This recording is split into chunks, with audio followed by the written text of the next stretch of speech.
There are things that you believe about a government job that are not true. There are lies you were either told or you read online somewhere. We're going to clear that up today. The first one is you have to have a PhD to be a GS-11. GS is a pay grade in the federal government, and GS-11 starts off around $70,000 or $80,000 a year, depending on where you live. The reason why people say this, the reason why people think this, is because in some job announcements, if you look down, you can read, you require a PhD to qualify if you're qualifying only on education. That means you don't have a day of experience. You have absolutely no experience. In that case, for some jobs, a PhD could qualify you. But I tell you what, 99% of the people are not getting GS-11s based off of a PhD. They're doing it because they have 1 year of experience in the next lower grade or equivalent to the next lower grade. That is how they're qualifying. They're qualifying based on their experience, and that's exactly what you should be doing. If you look at all the government jobs out there, maybe 20% have a college degree requirement. 80% or more, they don't have that requirement. You don't need a college degree to compete or to be found eligible for a lot of these jobs.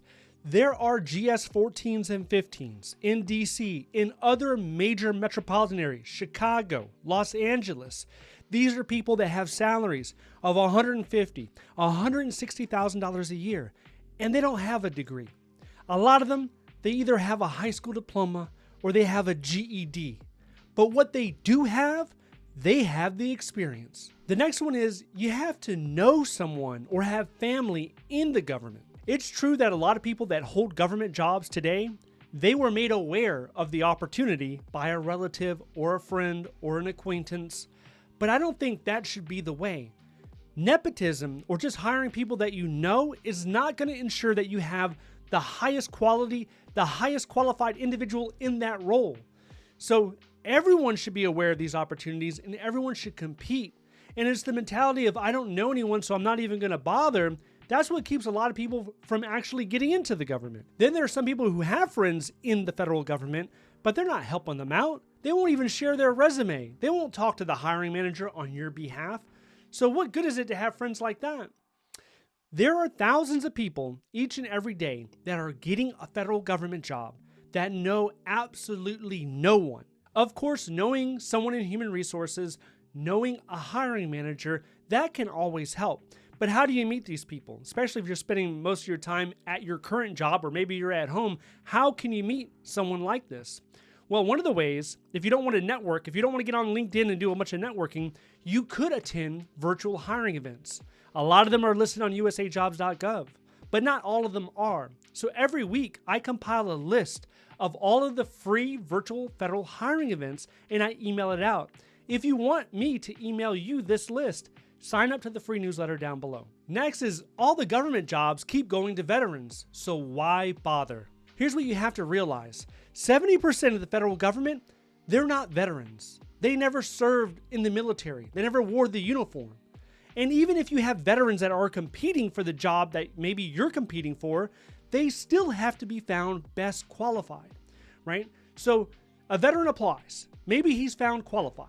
Maybe he's found highly qualified. But if you're best qualified, you're going to be in another bucket, another category, and you will still get referred, and you could still potentially get the interview and get the job.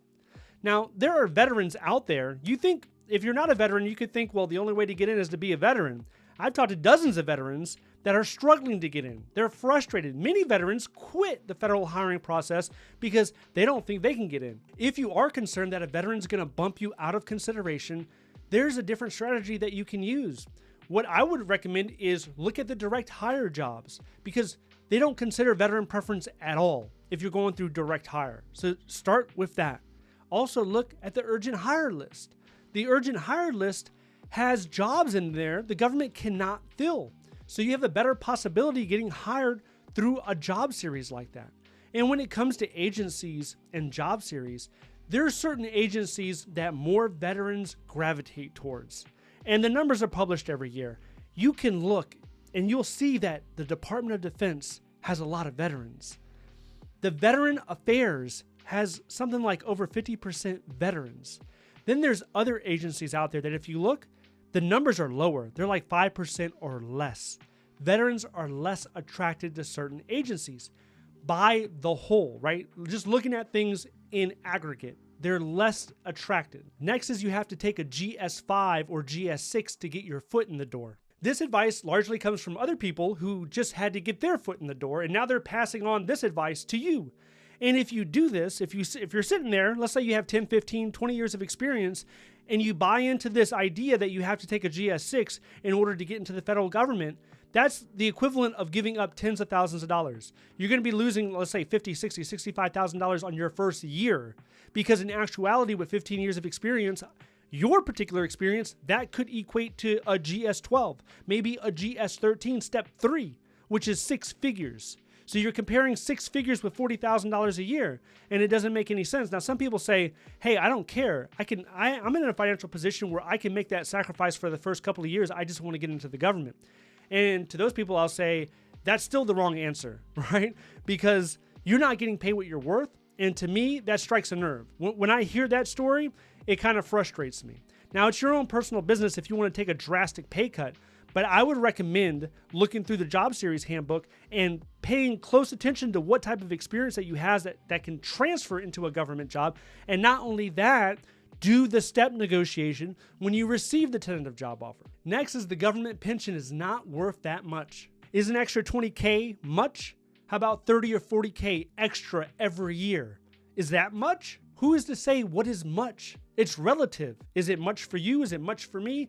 Who knows? But I tell you what, an extra $30,000, $35,000 a year, that can make a significant difference in many people's lives. Consider this calculation. A guy does 25 years in the government, retires as a GS13.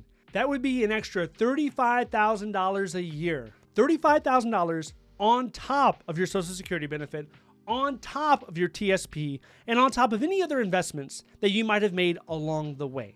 That is significant. That equates to financial security. All right, if you're still looking for a federal government job, I did a live stream recently, answered over a dozen questions about the federal hiring process, about usajobs.gov, about different government jobs. A lot of these questions, they could be on your mind. If you're interested in that, I want you to watch this video next. If you would like to see more videos like this, please click like and subscribe. Thank you so much for watching. I'll see you in the next one.